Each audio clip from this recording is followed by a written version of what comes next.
Kisah si Mikin bagian 8. Sudah 30 keping sekarang. Oleh tunanetra bercerita.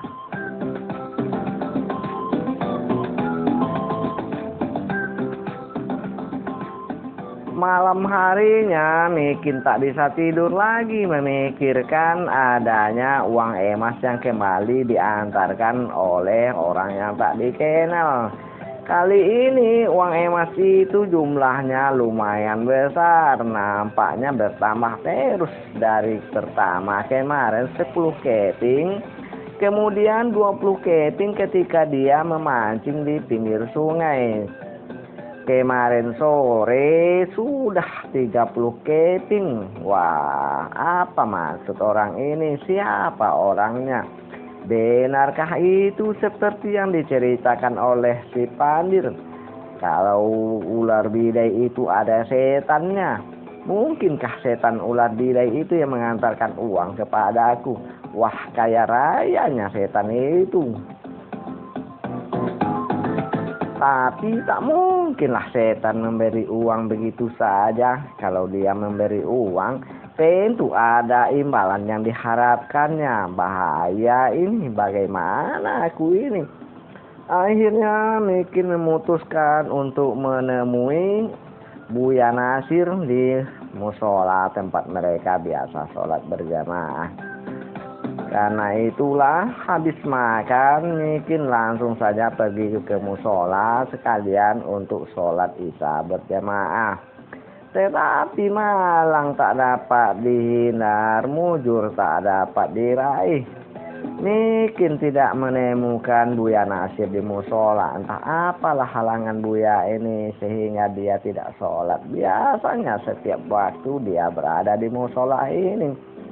Mikin tidak mau merepotkan dirinya dengan berjuta pertanyaan. Dia pun kembali ke rumah. Tak tenang juga hatinya sesampai di rumah. Kembalilah Mikin pergi ke rumah Buya Nasir. Assalamualaikum Buya. Tak terdengar jawaban. Di dalam rumah pun tak ada lampu yang menyala. Ini benar-benar aneh, kata Mikin. Kemana Buya Nasir?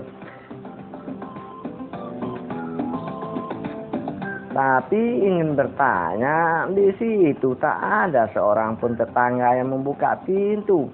Kalau dia bertanya kepada tetangga yang berada di dalam rumah, tentunya dia harus mengetok pintu pula. Takut-takutnya nanti terkejut pula tetangganya Buya Nasir ini. Persoalan lagi ini. Makanya pikir-pikir Mikin tidak jadi menanyai tetangga-tetangganya Buya Nasir. Mikin lebih memilih pergi ke warung Mbak Inah. Kalau di sana tentunya dia bisa bergurau dengan orang-orang yang ada di warung itu, juga bisa bercanda sedikit-sedikit dengan Kak Inah yang juga ramah. Dari mana kau Mikin? Nampak tegang sekali wajahmu.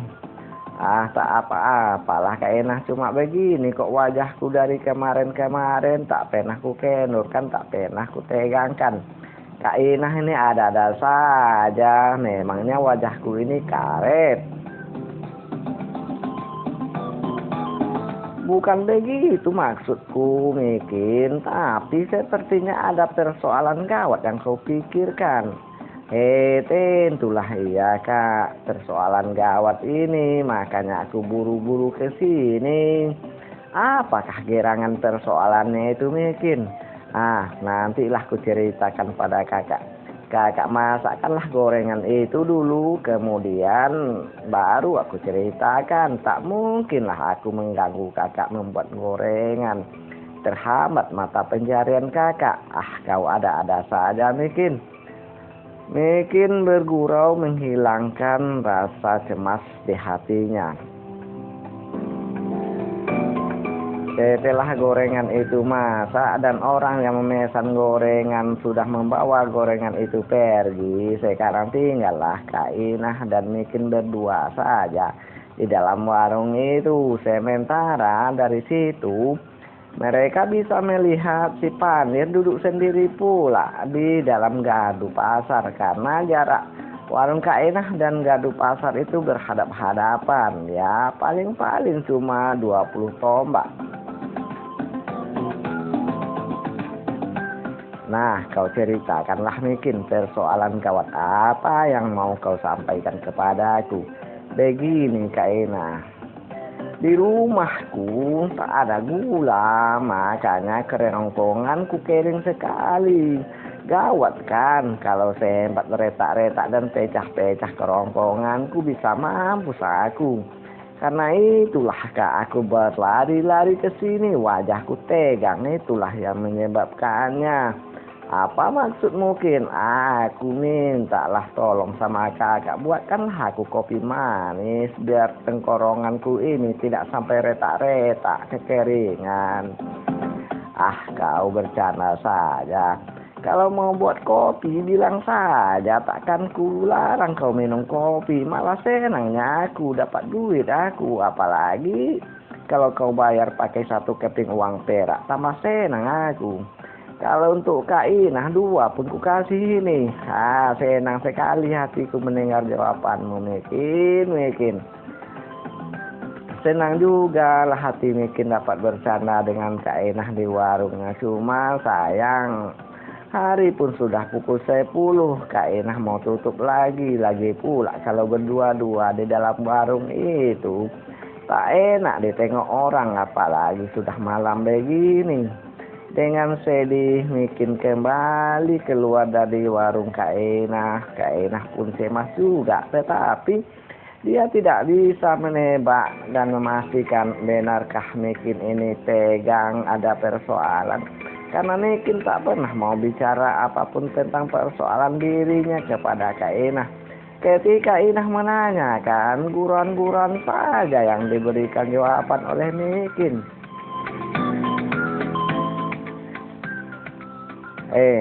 Ngapain kau di sini ngasih nyamuk makan sendiri? Kau tak mau menemani aku, kata Pandir ketika Mikin duduk di sampingnya. Sudah makan kau, Pandir?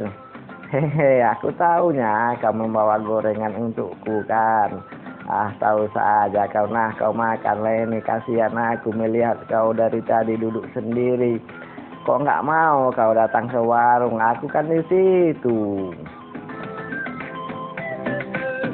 Pengertian aku Mikin, kalau aku pergi di sana mengganggulah aku. Tak tegalah aku mengganggu orang sebaik kau. Macam-macam saja kau Pandir. Aku cuma mengobrol saja dengan Kak Inah. Kau tahulah di rumah aku sendiri saja, tak ada kawan mengobrol. Kau pun tak pernah mau datang ke rumahku. Banyak pekerjaanku Mikin, maunya aku datang ke rumahmu. Tapi kalau aku datang ke rumahmu, tak dapat aku mencari beras. Memangnya apa pekerjaanmu sekarang, Dir? Sekarang aku terpaksa lah bekerja pada juragan Kohar. Kalau tidak, bagaimana nasibku ini? Adik-adikku, ibuku mau makan juga. Kalau aku bisa lah numpang sana sini. Jadi benar-benar tak sanggupkah kau Pandir membuka lahanmu di pinggir sungai itu? Benar-benar takutlah kau sama ular bidai yang sudah mampus itu. Jangan begitu kau ngomong dengan ular bidai itu. Ada setannya aku bilang. Kok takut sekali lah kau ku tengok Pandir. Apa pernah kau melihat setan ular bidai itu? Tidak. Tuh, kenapa takut sekali kau? Dalam mimpi mungkin pernah kau bermimpi tentang setan ular bidai itu? Tidak juga. Nah, kenapa kau seperti ini ketakutan? Seperti melihat harimau mau menerkam kau saja. Orang tua-tua kita dulu kan bilangnya begitu. Kalau ada tikar-tikar buruk di pinggir sungai, jangan coba-coba duduk di situ, bersetan itu.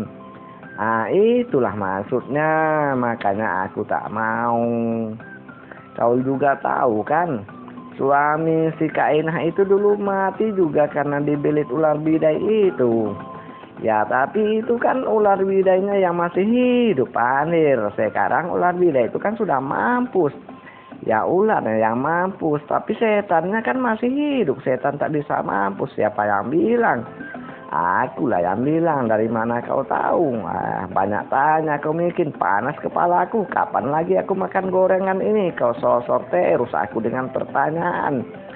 Tak dapat mulutku mengunyah. Berilah ku waktu sebentar untuk menikmati gorengan ini. Setelah itu kau tanyailah lagi aku.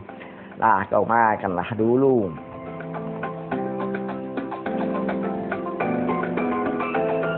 Bingung aku menengok kau, Pandir.